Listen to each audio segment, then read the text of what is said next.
probably the first Artisan employee ever. And he has a very, very special story because he's actually the one that took the Georgia O'Keeffe check that we have framed behind the front counter. How did that happen?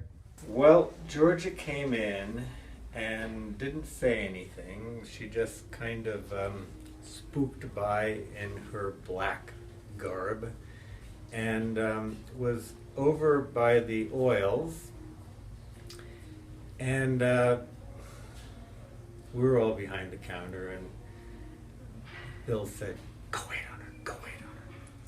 So I went over and asked if she needed any help. And she asked me a question. I was sort of the go-to person for technical information at the time.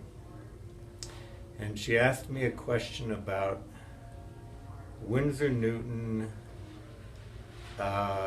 lead white number 1 and number 2. She had a tube of each in her hands, and she said, "Which one of these is the stiffest?"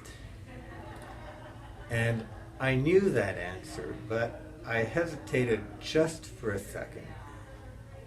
And she said, "Oh, you don't know anything. You're too young. Go get somebody who knows something, would you please?" So, with my tail between my legs, I had to go and get Jack, and no, Bill, actually. Jack and Bill were the original owners of Artisan. It started in 1975. And Bill went over and looked at the technical information sheet and told her that number 2 was the stiffest. I believe that's the stiff one.